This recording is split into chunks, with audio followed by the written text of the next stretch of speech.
राधा राधा राधा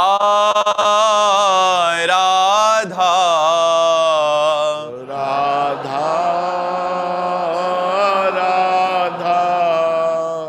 राधा राधा राधा हाय राधा राधा राधा राधा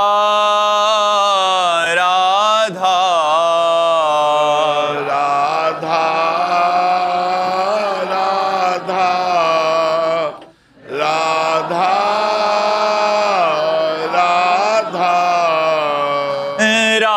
राधा हाय राधा राधा राधा राधा राधा राधा राधा राधा हाय राधा राधा राधा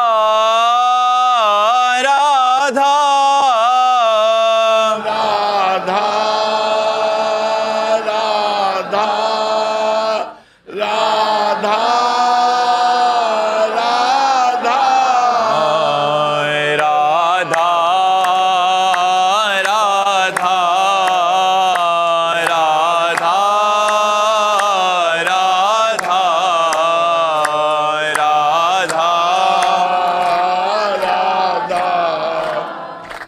राधा राधा राधा हाय राधा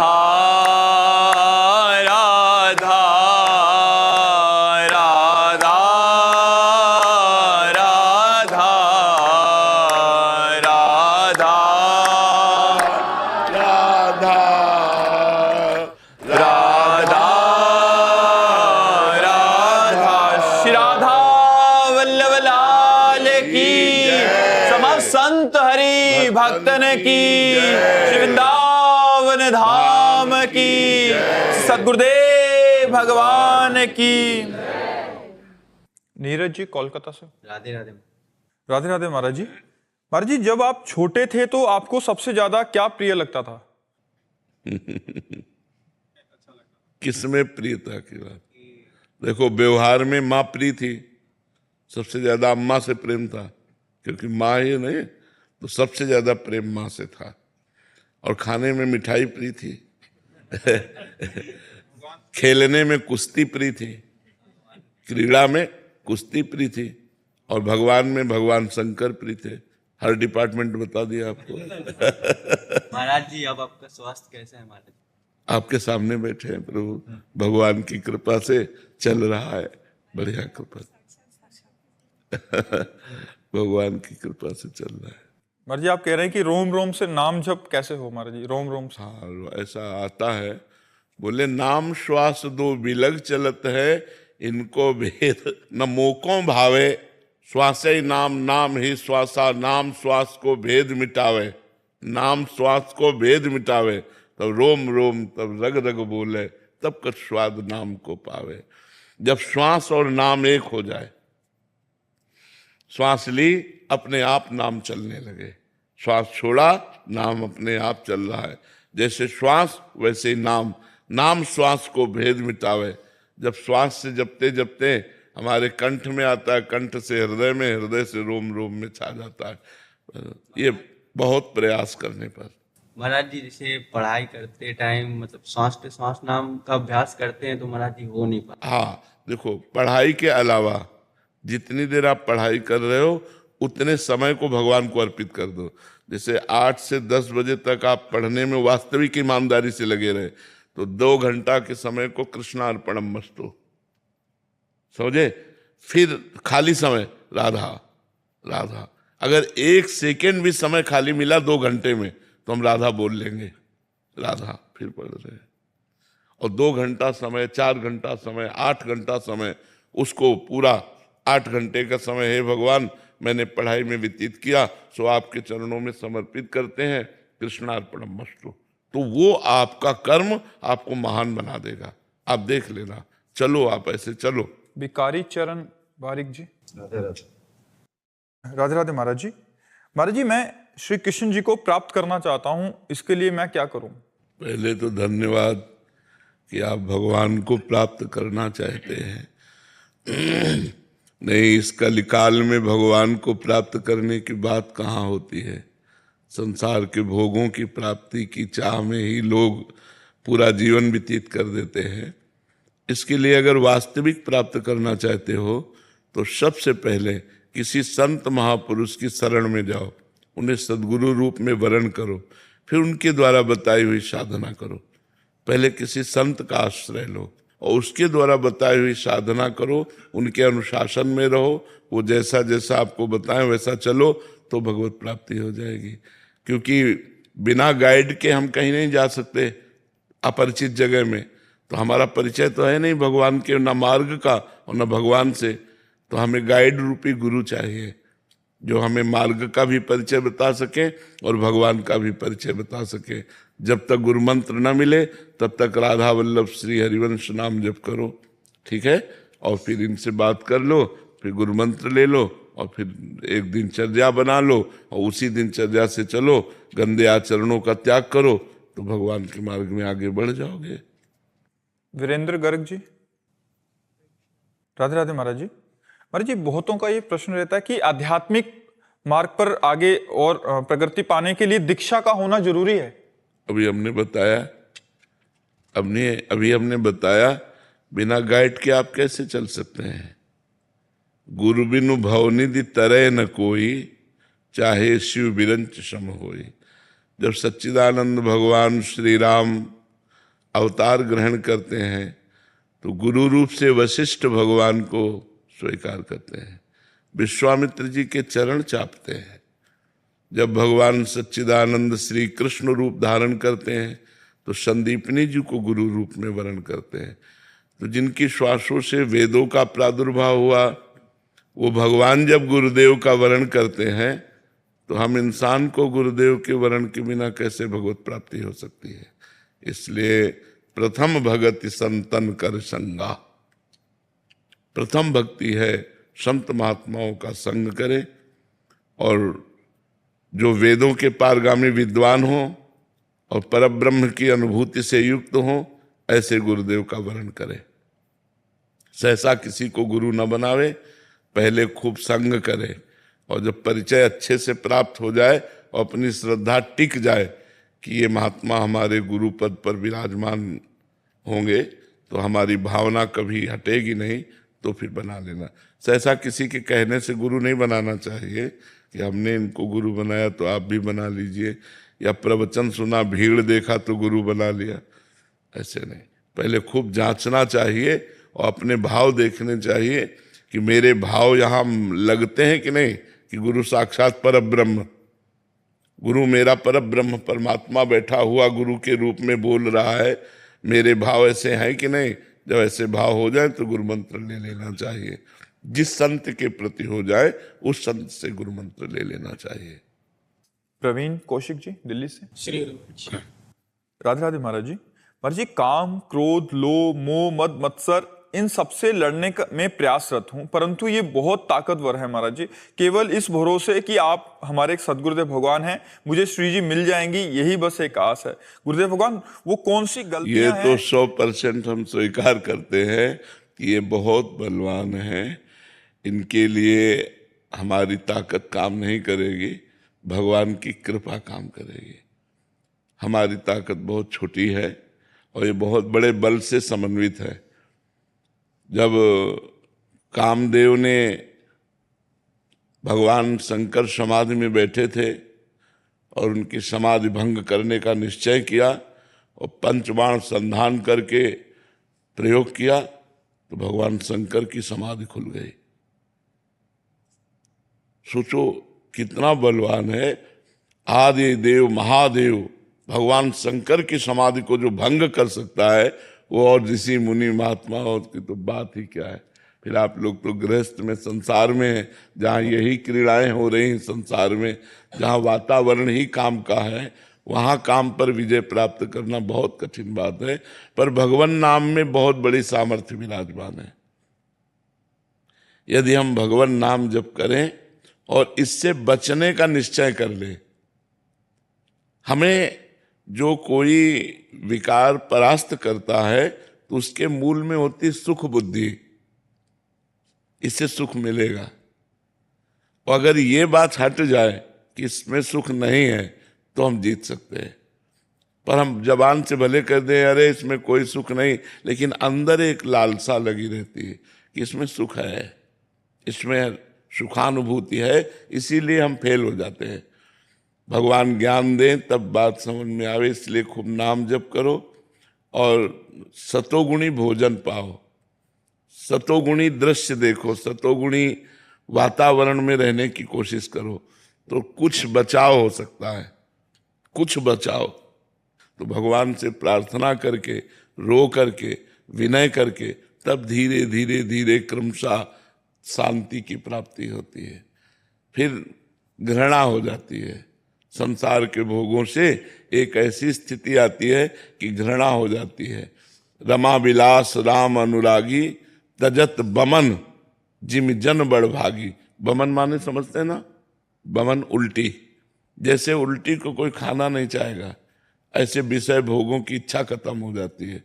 पर वो बहुत भजन करने पर, थोड़ा 2-4-10 माला घुमाले पे नहीं, निरंतर जब भजन करे तो भजन के प्रभाव से भोगों में अरुचि हो जाती है, भोगों से वैराग्य हो जाता है, तब वो जीतता है। नहीं तो बहुत प्रबल काम है, बहुत प्रबल काम है। पुरुष जीत सके नारी, जो विरक्त मत धीर, वही पुरुष स्त्री के संयोग काम पर विजय प्राप्त कर सकता है, जो वैराग्यवान है और जो धीरमती है। ना तो विषयावश विमुख जे पद रघुवीर, जो भगवान से विमुख है, विषयों के अधीन है, वो कभी विजय प्राप्त नहीं कर सकते। इसलिए भगवान की शरण में होकर भगवान का नाम जप करो, शास्त्रों का स्वाध्याय करो और अपने को बचाने की कोशिश करो। हम लोग बचाते नहीं और आग में झोंक देते हैं अपने को। अपने को जब हम बचाने की कोशिश करेंगे तब हमारी बात बनेगी। पर सुख बुद्धि है तो हम बचाने की कोशिश नहीं करते, हम उसी में और लिप्त हो जाते हैं। बहुत कठिन है, यही सबसे ज्यादा कठिन शत्रु है काम। ये बड़े बड़ों को गिराता है, बड़े बड़ों को। मतलब जब कह रहे हैं भगवान शंकर की समाधि भंग कर दिया तो औरों की तो बात ही जाने दो, और तो सब छोटे मोटे हैं, किसी की बात क्या। भगवान का बहुत विचित्र माया के पार्षदों का स्वरूप है कि ये काम है, क्रोध है, अहंकार है, मोह है, मत्सर है, ये बहुत बलवान है, लोभ है, ये सब बहुत बलवान है। इन छह को जो जीत लिया, कामादिक मद दम्भ न जाके, तात निरंतर बस में ताके। भगवान कहते मैं उसके बस में हो जाता हूँ। जो कामादि दोषों पर विजय प्राप्त कर लेता है, उस पर भगवान स्वयं कह रहे हैं कि मैं उसके अधीन हो जाता हूँ। इतना है इनाम, क्योंकि ये बहुत बड़े योद्धा हैं। इनको परास्त कर दिया तो अखिल भुवनों के, अखिल ब्रह्मांडों के पति भगवान कह रहे मैं उसके अधीन हो जाता हूँ। तो जिता सकते हैं तो भगवान जिता सकते हैं, दूसरा कोई नहीं। कोई तपस्या के द्वारा, कोई व्रत उपवास के, केवल भगवान की कृपा। इसलिए भगवान की शरण में हो जाओ और नाम जप करो, तो उसी के बल से धीरे धीरे धीरे हमारे अंदर विवेक पैदा हो, ज्ञान पैदा हो कि इन असत भोगों में सुख नहीं है, तो हम वैराग्य धारण कर ले। नहीं तो बहुत कठिन है। और जब मन भगवान में जाने लगे तब बात बने। इसलिए हारना तो नहीं, बस अंदर से भगवान की शरण में होकर नाम जप करो, जितना बच सकते हो बचने का उपाय करो। भारती जी भोपाल से। श्री राधे महाराज जी। महाराज जी, सामान्यतः अध्यात्म को एक सीधी रेखा जैसा मार्ग माना जाता है, मानो निरंतर साधना ही सब कुछ हो। परंतु जीवन में कभी कभी अनुभव होता है कि अध्यात्म स्वयं प्रकट होकर सामने आता है। क्या ये मुख्यतः प्रयास का मार्ग है या एक अंतर्जागरण की प्रक्रिया? नहीं, प्रयास भरपूर, जिद्दी स्वभाव से और भगवान की कृपा, ऐसे स्वतः नहीं प्रकट होता। स्वतः प्रकट होता तो सबके जीवन में अध्यात्म प्रकट हो जाता ना। स्वतः किसी के नहीं प्रकट होता। जिन्होंने भरपूर साधन किया और जिद्दी स्वभाव, मर जाऊंगा पर ऐसा नहीं करूंगा, मर जाऊं चाहे पर भजन नहीं छोड़ूंगा, जो बिल्कुल जिद्दी स्वभाव और डट करके खूब भजन मार्ग में लगा, तो अध्यात्म पर वो चल पाया। ये ज्ञान के पंथ कृपाण की धारा, परत खगेश लगे नहीं बारा। ये जो भगवान का मार्ग है, ज्ञान का मार्ग है, ये दुधारी तलवार है, इस पे चलना है। इसीलिए सब कोई चल नहीं पाते, सब विषयों में गिर जाते हैं। कोई विशेष हिम्मती, सहनशील, जो हर दुख को सहने के लिए तैयार हो गया है, वो इस मार्ग में चल पाता है। सुख अपार पर यात्रा बड़ी दुखमयी। अपार सुख है परिणाम में, पर यात्रा बड़ी दुखमयी है। अब परिवार का मोह छोड़ पाना कितना कठिन होता है। माता पिता भाई परिवार भाभी रिश्ते नाते सब छोड़कर अंदर से किसी से राग नहीं, चाहे गृहस्थ हो चाहे विरक्त। यदि भगवान को प्राप्त करना है तो सबकी ममता ताग बटोरी, मम पद मन ही बांध बर डोरी। सबका प्यार समेट कर भगवान के चरणों में लगाना होगा। इसके बाद कोई मनोरंजन नहीं। देखो कैसा जीवन होता है, कोई मनोरंजन। अब हम लोग कोई मनोरंजन, 1 मिनट कभी टीवी नहीं, 1 मिनट कभी मोबाइल का कोई मतलब नहीं। बिल्कुल संसार में क्या हो रहा है हमसे कोई मतलब नहीं। हमें बस अपने चिंतन में लगे रहना है रात दिन। न कोई मनोरंजन है, न कोई हंसी मजाक है, न किसी तरह के किसी इंद्री का विलास है। सब रोक करके फिर भगवान के मार्ग। कितना कठिन है, कोई खिलवाड़ समझ में थोड़ी आता है। जब तक भगवान से प्रेम नहीं होता तब तक मन कहता कोई तो यार हो, दोस्त तो हो, कोई तो हो जिससे हम अपनी बात कह सके। कोई सुनने वाला नहीं। जब भगवान से परिचय होता है, जब प्यार होता है भगवान से और भगवत साक्षात्कार होता है, तब बात मिट जाती है। ये बड़ा कठिन जीवन, जैसे हम लोग जीवन जिए ना, सुन करके तुम कांप जाओगे कि ऐसा भी मनुष्य जीवन होता है। सर्दी में कोई वस्त्र नहीं, न कंबल न स्वेटर, किसी न साल, किसी भी तरह की कोई गर्म कपड़े नहीं। हर कष्ट सहने का जब अभ्यास कर लिया जाता है कि मुझे दुख सहना है लेकिन प्यारे से प्रेम करना है, तब वो इस मार्ग में चल पाता है। ऐसे नहीं है कि अध्यात्म स्वतः प्रकाशित हो जाता है। अगर होता होता तो सबके हृदय में हो जाता ना। सब अध्यात्म में नहीं, स्वतः विकारों के अधीन होता है। अध्यात्म में तो चढ़ना पड़ता है। अध्यात्म ऐसे है और विषय ऐसे है। छोड़ दो तो मन विषयों में स्वाभाविक चला जाएगा। अध्यात्म में उसे चढ़ाना पड़ेगा। अध्यात्म ऊर्ध्वगामी है, ऊर्ध्वगामी, और विषय अधोगामी है।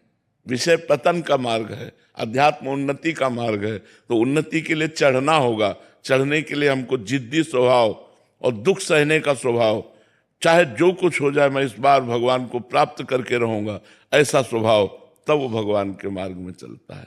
नहीं तो ये इतना कठिन मार्ग है। तुम आज देख रहे हो ना, ये तो आज का, ये तो आखिरी फिल्म का रोल है। फिल्म की जो शुरुआत देखो ना तो आप कांप जाओगे कि बड़ा कठिन जीवन है वैराग्य का। अब ये लोग तो हमारे पास है ना, इन लोगों को कोई कष्ट थोड़ी है। जीवन में कभी गरम गरम रोटी निकल के नहीं पाए कि वो रसोई से निकलने हम पा रहे हैं, कभी नहीं। 7-7 दिन हो गए भोजन नहीं मिला। गंगा के किनारे गंगा जल पान करके प्राणों की रक्षा करना, हर समय नाम जप करना, भजन करना।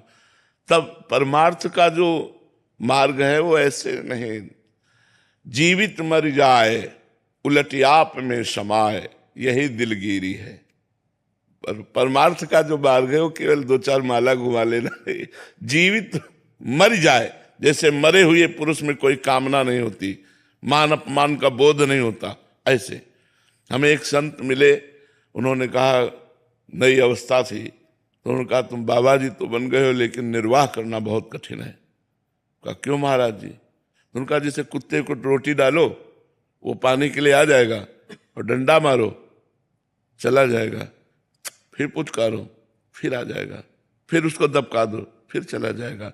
ऐसे साधु का स्वभाव होना चाहिए कि एक आदमी 10 बार अपमान करे और फिर बुलावे तो अपमान भूलकर तुरंत उसके दरवाजे खड़ा हो जाए।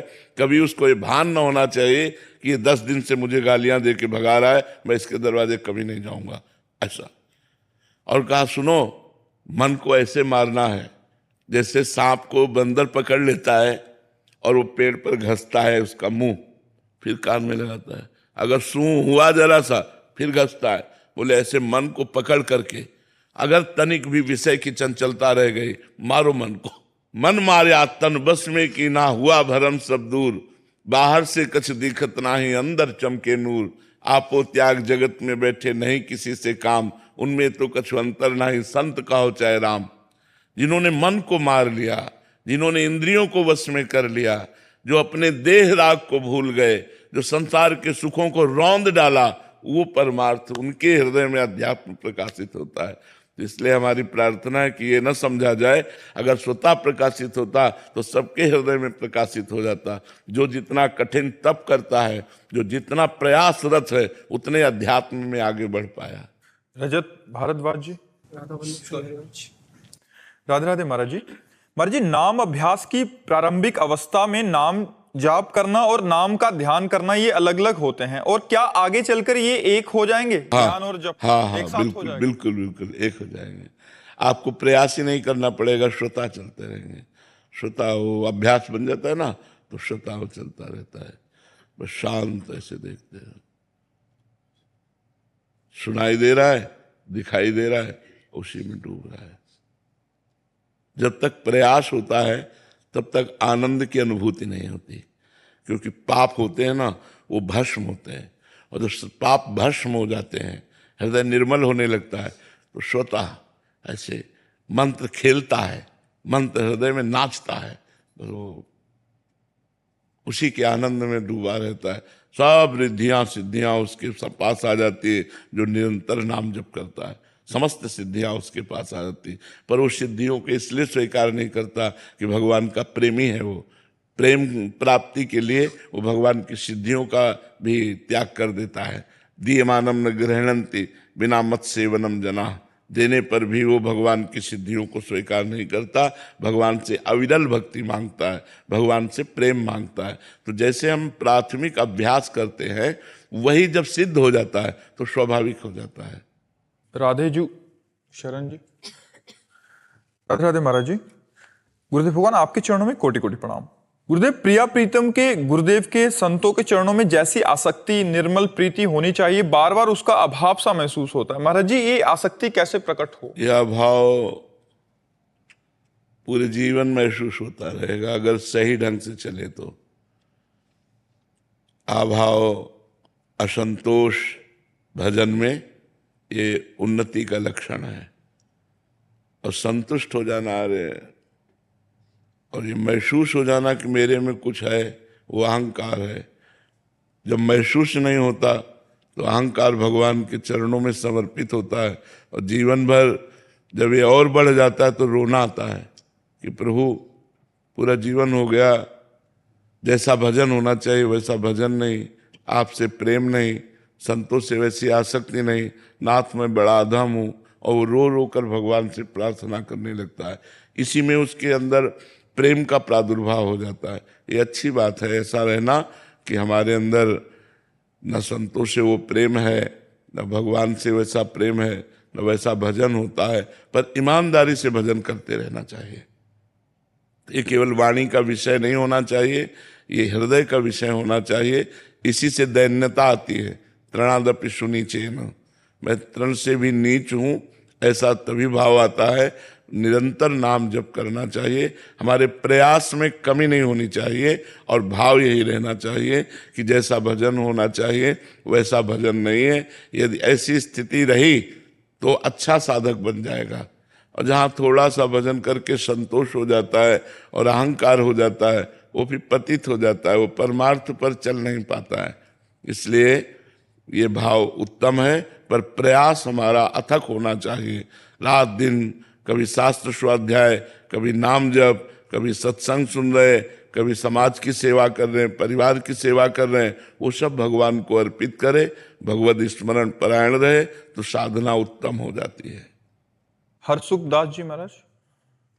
राधे राधे महाराज जी। महाराज जी, जब 84 धुनी तपस्या करते हैं तो गुरु प्रणाली का जाप करना चाहिए या कोई जाप का महत्व ज्यादा है उस? नहीं, गुरु प्रणाली का, जो गुरु जी ने मंत्र दिया है उसी का जाप करना चाहिए, क्योंकि मंत्र मूलम गुरु वाक्यम, जो गुरुदेव ने मंत्र दिया है उसी का जाप करना चाहिए, अपने मन से किसी और मंत्र का नहीं, क्योंकि और मंत्र हमको सिद्ध करना पड़ेगा, और जो गुरु मंत्र है वो सिद्ध मिला हुआ है, गुरु परंपरा से आता है ना वो मंत्र, तो सिद्ध मंत्र आता है, तो उससे बहुत जल्दी हृदय में जागृति हो जाती है। इसीलिए गुरु परंपरा से जुड़ा जाता है कि हमारे गुरुदेव ने यही मंत्र जपा, गुरुदेव के गुरुदेव ने यही मंत्र जपा। ऐसे सैकड़ों संत हो गए जिन्होंने इस मंत्र को जप करके रसास्वादन किया और गुरुदेव के द्वारा हमको वो मिला, तो सिद्ध मंत्र होता है। उस मंत्र को बस जागृत करना है, बहुत जल्दी हृदय में जागृत हो जाएगा। और जैसे किसी ग्रंथ से देखकर मंत्र, उसे स्वयं सिद्ध करना पड़ेगा। तो ये सिद्ध मंत्र जो गुरु प्रणाली से मिला है, और लाभ स्वयं सिद्ध करके भी उतना नहीं मिलेगा जितना गुरु मंत्र से मिलेगा, क्योंकि मंत्र मूलम गुरु वाक्यम, मंत्र का मूल गुरु के वाक्य हैं, जो उन्होंने बोला वही हमको स्वीकार कर लेना चाहिए, गुरु मंत्र ही जपना चाहिए। श्री अनुराग टाक जी रतलाम से। राधे राधे महाराज जी। महाराज जी, मेरे भीतर कई समय से एक गहन जिज्ञासा जन्म ले रही है, उसी विषय में आपसे मार्गदर्शन चाहिए। गुरुजी, शास्त्रों में कहा गया है कि मनुष्य जन्म असंख्य योनियों के बाद प्राप्त होता है और इससे दुर्लभ एवं परम सौभाग्य माना गया है। मेरी जिज्ञासा है कि इस जन्म को इतना उच्च और इतना मूल्यवान और इतना पवित्र क्यों माना गया है? कौन सी विशेष क्षमता, कौन सा आध्यात्मिक क्योंकि किसी भी योनि में भगवान का भजन नहीं हो सकता, चाहे वो देवता योनि क्यों ना हो। देवता केवल स्वर्ग में अपने पुण्यों का भोग भोग सकते हैं, वो नया कर्म नहीं कर सकते। नया कर्म केवल मनुष्य योनि में हो सकता है। आप यहाँ भजन करके ब्रह्म बोध संपन्न महापुरुष हो सकते हैं, आप यहाँ भजन करके भगवान को प्राप्त हो सकते हैं, आप यहाँ पापाचरण करके नरक को प्राप्त हो सकते हैं, आप यहाँ कर्म बिगड़ जाए तो भूत बन सकते हैं, जो चाहो बन सकते हो, इतनी छूट है। इसलिए बड़े भाग मानुष तन पावा, सुर दुर्लभ सदग्रंथन गावा। देवताओं को भी मनुष्य योनि की चाह है कि एक बार मनुष्य बनूं और ऐसे कर्म करूंगा कि देवलोक से भी ऊपर, जैसे तपलोक, महालोक, जनलोक, ब्रह्मलोक, इनसे भी ऊपर मैं भगवान के वैकुंठ धाम को जाऊंगा, ऐसा हमें अवसर मिले। पर हम जब मनुष्य योनि में आते हैं तो गंदे भोगों में भोग कर अपने मन को और मलिन कर लेते हैं और पुनः 84 लाख योनियों में चले जाते हैं। ये साधन धाम मोक्ष कर द्वारा, पाए न जे परलोक सम्हारा, सो परत्र दुख पावे, सिर धुनि धुनि पछताए, काले कर्म ईश्वर मिथ्या दोष लगाए। ये भगवत प्राप्ति के लिए, साधना के लिए मिला हुआ है कि हम अपनी इंद्रियों को वश में करें, मन को वश में करें और भगवान का भजन करके भगवान की प्राप्ति करें। ये दुर्लभता है, ये किसी भी योनि में नहीं। 83,99,999 योनियों में इतनी क्षमता नहीं कि वो भजन कर सके। वो केवल मनुष्य जन्म में क्षमता दी गई है, इसीलिए दुर्लभो मानुषो देहो, इसे दुर्लभ कहा गया। दुर्लभो मानुषो देहो, मनुष्य शरीर मिलना दुर्लभ है। लेकिन यहाँ आकर के हम क्या करते हैं? नशाखोरी, बेविचार, गंदे आचरण, फिर बर्बाद हो जाते हैं। भूमि परत भा ढावर पानी, तिम जीव ही माया लपटानी। जैसे आकाश से स्वच्छ जल गिरा और भूमि में आते ही मलिन हो जाता है, ऐसे माँ के गर्भ से निकलते ही माया लिपट जाती है। बस शुरू हो गया कहाँ कहाँ कहाँ, ये तुम्हारे मम्मी, ये तुम्हारे पापा, परिचय प्रारंभ हो गया और आए थे हरिभजन को, भूल गए, फिर उसी प्रपंच में लग गए। फिर ब्याह हुआ, फिर हमारे पुत्र पुत्रियां हुई, फिर उनका ब्याह, फिर इसी में पूरा जीवन व्यतीत हो गया। हम जिस लक्ष्य के लिए आए थे कि भगवान का भजन करके भगवान की प्राप्ति करेंगे, वो हम भूल जाते हैं। मनुष्य जन्म इसीलिए दुर्लभ है कि इसके द्वारा हम साधना करके, भजन करके भगवान की प्राप्ति कर सकते हैं। ये अन्य किसी योनियों में नहीं, अन्य किसी योनियों में नहीं। सोनल मिश्रा जी। राधे राधे महाराज जी। महाराज जी, क्या इस कलयुग में भगवान जी अवतार लेंगे? ऐसा तो शास्त्रों में लिखा है कि भगवान लेंगे अवतार। भगवान के कल की अवतार की चर्चा आती, शास्त्रों में तो ऐसा लिखा है भगवान लेंगे, पर वो जब बहुत विकराल कलयुग बढ़ेगा। अभी 4,32,000 वर्ष कलयुग की आयु है, तो उसमें 5,000 के ऊपर ही अभी तो 32,000 नहीं क्रॉस किया है। कलयुग में इतना पापाचरण बढ़ जाएगा, इतना पापाचरण बढ़ जाएगा कि कहीं राम कृष्ण नाम सुनने को नहीं मिलेगा। देखो धीरे धीरे उसका प्रभाव बढ़ रहा है। मतलब कलिकाल का प्रचंड स्वरूप जब आएगा तब तो हाय हाय मची जाएगी। अभी तो बच्चा है, 4,32,000 में अभी तो 5,000 वर्ष व्यतीत हुए हैं, और अगर 32,000 क्रॉस करेगा तब कैसा होगा, जब 2 लाख क्रॉस करेगा। तो अब लिखा है कलिकाल बिहाल किए मनुजा, नहीं माने को अनुजा तनुजा। बेटी बहन का भेद खत्म हो जाएगा, पशुवत भोग आचरण शुरू हो जाएंगे, तांडव राक्षसी स्वभाव का। जब ऐसा महाभयंकर पापाचरण होगा तब उस समय भगवान का अवतार होगा, कल की अवतार।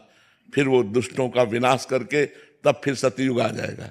वो आखिरी में 4,32,000 पूरे होते होते आखिरी में भगवान का अवतार होगा। जब भगवान का अवतार होगा उसी समय से सतयुग लग जाएगा, कलयुग की पूर्णता हो जाएगी। पर कलयुग अभी बहुत बहुत बहुत दुख है कलयुग में, बहुत दुख कलयुग में। शरीर स्वस्थ नहीं। अब देखो कैंसर ऐसे होने लगा जैसे जुकाम बुखार, जिसको देखो तेरे दिन खबर मिलती उनको कैंसर हो गया, और कैंसर का मतलब जीवन बर्बाद हो जाना। वो सब कीमो लगवा के वो सब, वो 1-2 साल भले और घसते, इसके बाद शरीर छूट ही जाता है। अब कैसे कैसे भयंकर रोग बढ़ रहे हैं, कैसी कैसी भयंकर व्यवस्थाएं हैं। अब एक आदमी को परेशानी, अस्पताल जाए तो दवा मिलना तो बाद की बात है, पहले 10-5 हजार रुपया खर्चा करो इस बात के लिए कि तुम्हें है क्या। अब वो सब रिपोर्टें देखकर निर्णय करेंगे कि आपको है क्या। इसके बाद उसकी फीस दो डॉक्टर की, फिर दवा दो, और फिर 2-4 दिन बाद आओ, तब वो देखेंगे दवा का प्रभाव क्या पड़ा, जांच करवाओ। वो जांच में अगर किसान आदमी है ना, वो इतने में उसकी सब, इतना कहाँ पैसा है किसान आदमी के पास। तो आगे चल करके बड़ा रोगों का तांडव, भोगों का तांडव बढ़ेगा। कलयुग का प्रभाव, सब प्रथाएं, सब पवित्रताएं धीरे धीरे नष्ट होती जाती है। मतलब क्या सुंदर गृहस्थी कि अगर पति को प्राप्त किया तो आजीवन निर्वाह किया, पत्नी का वरण कर लिया, आजीवन निर्वाह किया। यहाँ लव मैरिज होता साल भर में डिवोर्स हो जाता है। कलयुग का प्रभाव देखो, कहाँ कलयुग का प्रभाव देखो। अब जब ये चरित्र आ गए कि पति पत्नी में विश्वास नहीं है, तो फिर मतलब कैसे गृहस्थी चलेगी। तो बड़ा समय धीरे धीरे कलयुग का प्रभाव तो बढ़े। पर कलयुग का एक बड़ा गुण है, जो 10,000 वर्ष तपस्या से फल प्राप्त होता था, वो कुछ दिनों के नाम कीर्तन नाम जप से प्राप्त हो जाएगा। कलयुग का बहुत बड़ा, कलयुग समयुग आन नहीं, जो नर कर विश्वास, गाय राम गुण गण विमल, भवबिन तरह प्रयास। इसमें बिना प्रयास के भवसागर से तरने का उपाय है राम राम राम राम, राधा राधा राधा राधा, कृष्ण कृष्ण कृष्ण। नहीं तो पहले पता चला कि 10,000 वर्ष दाहिने पैर के अंगूठे केवल खड़े होकर दोनों हाथ उठा के मंत्र जप कर रहे हैं, कितनी कठिन तपस्या। तो कलयुग में यह 10 सेकंड नहीं खड़े हो सकते अंगूठे केवल, 10,000 वर्ष तो बाद जाने दो। तो इसीलिए इसमें छूट दे दी गई कि आप नाम जब का, कलयुग केवल नाम आधारा, सुमिर सुमिर नर उतर ही पारा। भगवान का नाम जप करके आप संसार समुद्र से पार हो सकते हैं। ये कलयुग की विशेष महिमा है। शिवम कुमार सिंह जी, सतना से। श्री हरिवंश महाराज जी। महाराज जी, अगर इसी जन्म में भगवत प्राप्ति करना हो और ये अंतिम जन्म बनाना हो, इसके लिए हमें क्या करना चाहिए? तदर्पिता अखिलाचारिता तद्विस्मरणेन परम व्याकुलते। एक एक आचरण पवित्र और भगवान को समर्पित और निरंतर भगवान का सुमिरन, तद्विस्मरणेन परम व्याकुलते। एक सेकेंड के लिए भी भगवान को भूल जाने पर ऐसी व्याकुलता पैदा होने लगे, जैसे मछली को जल से अलग करो तो तड़पने लगती है। ऐसी व्याकुलता तो समझ लो कि हमारा आखिरी जन्म है। जब कोई भी खान पान भोग हमारे भगवान के स्मरण को न रोक पावे, खाते पीते चलते उठते बैठते हर समय तैल धारावत भगवान का चिंतन चल रहा है, तब वो भगवान को प्राप्त हो जाता है। अखंड स्मरण भगवान की निश्चित प्राप्ति करा देता है। तो हमारे आचरण पवित्र हो, हमारा खान पान पवित्र हो, हमारे विचार पवित्र हो और खूब भगवान का निरंतर नाम स्मरण करें और हर कर्म को भगवान को समर्पित करें, तो इसी जन्म में हमारा काम हो जाएगा।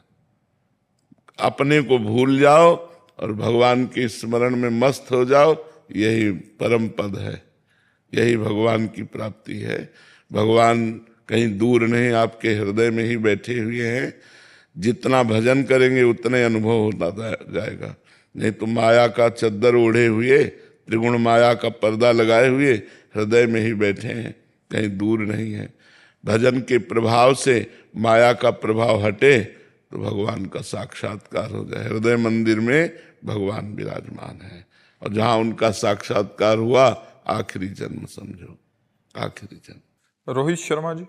श्री हरिवंश महाराज जी। महाराज जी, मैं पिछले 2 सालों से आपकी बातें मानकर राधा नाम जपने का भी प्रयास कर रहा हूं, परंतु मन मुझे बार बार ये कहकर गिराता है कि तेरी तो प्रकट में दीक्षा नहीं हुई, अभी कंठी भी नहीं पहनी, वृंदावन वास भी नहीं है, आचरण भी सही नहीं है, तो तुझे प्रिया प्रीतम नहीं मिलेंगे। ऐसा किसका प्रश्न है? तो कंठी बांध लो, मिल जाएगी। तो प्रयास करो, कृपा से उनके क्या नहीं हो जाएगा। जब मनुष्य शरीर मिल गया तो भगवत प्राप्ति दुर्लभ थोड़ी है। दुर्लभ तो मनुष्य शरीर था, दुर्लभो मानुषो देहो, सो प्राप्त हो गया। अब हम सब कुछ प्राप्त कर सकते हैं। क्या जाता है? कंठी बांध लो, राधा राधा बोलो, राधा ये गुरु मंत्र हो गया। समझ रहे हो ना? गुरु मंत्र हो गया, कंठी बांध लो। कोई नशा आदि तो नहीं करते हो, बस खूब नाम जप करो, चिंता मत करो। भगवान बड़े कृपालु हैं, इसीलिए भेजा है। भगवत प्राप्ति के लिए तो भगवान ने भेजा है। मनुष्य जन्म दिया, साधु समागम दिया, तो इसका मतलब हम पर भगवान की विशेष कृपा है। बिना भगवान की कृपा के संत समागम थोड़ी मिलता है। अब मोहि भा भरोस हनुमंता, बिनु हरि कृपा मिले नहीं संता। तो हरि की कृपा हुई तो संत समागम मिला, और संत समागम का फल है भगवत प्राप्ति। बड़े भाग पाइब सत्संगा, बिना प्रयास होय भव भंगा। बड़े भाग्य से सत्संग की प्राप्ति होती है, और सत्संग मिल गया तो बिना प्रयास के संसार सागर से हम पार हो जाएंगे। तो हमें प्रयास करना है नाम जप का। हर समय नाम जप करो, कोशिश करो कि भोजन पवित्र हो। प्याज लहसुन पाते हो? मैं घर वालों को भी लेके आया हूँ वृंदावन ना। घर वाले भी मेरे साथ वृंदावन आए ना पहली बार। अच्छा, वो रविंद्र नियम ले लेते कि ऐसा कुछ नहीं खाए। हाँ, बहुत उत्तम बात है। यदि ऐसा हो जाए तो उत्तम बात है। ठीक है, देख लो करके। करुण गुप्ता जी जम्मू से। राधे राधे। राधे राधे महाराज जी। महाराज जी, आपके आशीर्वाद से मेरे शरीर से मदिरा और मांस सेवन करने की आदत छूट गई है, और ये सिर्फ आपकी ही कृपा से हुआ है। हम धन्यवाद देते हैं आपको कि आपने अपने जीवन को अच्छे मार्ग में लगाया, असत मार्ग से हटाया। बहुत अच्छी बात है, बहुत अच्छी बात है। महाराज जी, ऐसे ही कान पकड़े रखना, क्योंकि आपकी कृपा से। कान नहीं पकड़े, हम तो हाथ पकड़े हैं, तो चिंता मत करो। कान तो थोड़ी पकड़ होती है, छुटा सकते हो। हाथ पकड़े, भगवान जब कृपा करते हैं ना, उनका हाथ पकड़ना यही होता है, गलत मार्ग से हटाकर सही मार्ग में चलाना। कुपथ निवार्य सुपंथ चलावा। भगवान जब कृपा करते हैं तो हमें ऐसे हितमित्र मिल जाते हैं, ऐसे संत मिल जाते हैं जो कुपंथ से हटाकर सुपंथ में चलाते हैं। तो भगवान ने हमें पकड़ लिया है, सुपंथ मार्ग में पकड़ लिया है। अब ये है कि दोबारा उस गलती को ना करें। कभी आपके यार मित्र दोस्त मिलेंगे, अरे कहाँ के चक्कर में पड़ गए तो ये बातें अब जीवन में नहीं होनी चाहिए। पक्का दृढ़ निश्चय करके ये सब गलत बात छोड़ दो और नाम जप करो। नाम जप करते हो? जी हाँ, नाम जप करो, यही जीवन का परम लाभ है। ये 4 दिन की चांदनी है, पता नहीं कब शरीर छूट जाए। गंदे आचरण करके शरीर छूटा तो नरक जाना पड़ेगा यार। वो भी दोस्त भी ऐसे कहते हैं, 4 दिन की चांदनी है, खाओ पियो ऐसे। नहीं, 4 दिन की चांदनी में हम अपने को बर्बाद थोड़ी करेंगे। हमको अच्छे मार्ग में चलना, जब हमें अवसर में, यही तो गंदे लोगों के विचार होते हैं कि यार थोड़ा समय मिला है, हम गंदा कर ले, नहीं, थोड़ा समय मिला है, हम अपने को संभाल लें, हम अच्छे आचरण करें, हमारा आगे का जन्म बुरा ना हो, पशु पक्षी कीट योनियों में न जाना पड़े हमको। कम से कम अगर हम ना भगवत प्राप्ति कर पाए तो अगला जन्म फिर मनुष्य का मिले और हम भगवान की आराधना करके भगवान को प्राप्त हो। मनुष्य जन्म बहुत अच्छा शरीर है, कोई भी पीड़ा हो डॉक्टर से, लेकिन आप पशु पक्षी के रूप में जंगलों में रह रहे हैं, आपको क्या पीड़ा है, क्या घाव है, कोई देखने वाला नहीं, कितनी भूख प्यास, क्या कोई सर्दी गर्मी बरसात सब। तो हमें लगता है कि हमें ऐसा भजन तो इतना तो कर ही लेना चाहिए कि मुझे अगला जन्म मनुष्य का मिले, बिना भजन के नहीं मिलेगा। भगवान ने कृपा की तो इस जन्म मनुष्य बनाया, अब तुम इतना साधन कर लो कि अगला जन्म फिर मनुष्य का मिले, भारत जैसे पवित्र देश में जन्मे और धर्म पूर्वक समाज सेवा और देश सेवा, परिवार सेवा और भगवत प्राप्ति, ये सब परम लाभ लें। ये थोड़े दिन के लिए थोड़ी शराब पी करके रोड किनारे पड़े रहना, ये मनुष्य जीवन थोड़ी है। मनुष्य जीवन है संयम नियम, अच्छे आचरण, अच्छा भोजन और भगवान का भजन करके परोपकार करो। मनुष्य जीवन परोपकार के लिए मिला है। कंठी पहननी है, कुछ परहेज वगैरह। कंठी पहननी, कुछ परहेज बता दीजिए। बस सबसे बड़ा परहेज तो आपने छोड़ ही दिया, अब रह गया प्याज लहसुन, वो आपके आशीर्वाद से वो भी छोड़ दिए। छोड़ दिए तो बस फिर आपके बल से हाँ नहीं बहुत, फिर क्या, फिर तो बस आराम से पहनो, कोई परेशानी नहीं। बाथरूम जाना होता है तो कंठी नहीं उतारना, ना शौच में उतारना होता है, ना बाथरूम में उतारना होता है, ये बराबर 24 घंटे गले में बंधी रहती है, इसे नहीं उतारना होता। महाराज जी, इनके एक दो प्रश्न थे कि जैसे किसी वस्तु का आज भोग लगा लिया और अगर कल पाने पड़ रही है, मान लीजिए किशमिश ही है, तो अगले दिन पा सकते हैं फिर से भोग लगा? हाँ नहीं नहीं नहीं, वो भोग लगाने के बाद फिर उसे पा सकते हैं। महाराज जी मेरा प्रश्न ये था कि जैसे आज कोई मिठाई लाई, भगवान जी को भोग लगा के पा लिया, जी कल दोबारा से पाने लगे हैं तो उसको मन में भोग लगाना चाहिए कि नहीं? क्योंकि नहीं नहीं नहीं, वो तो भोग लगा हुआ है, जयकार कर सकते हैं राधा वल्लभ लाल की जय, और फिर उसे पा सकते हैं। जो भोग लगा दिया तो फिर बाहर भोग और अंदर भोग वही विराजमान है।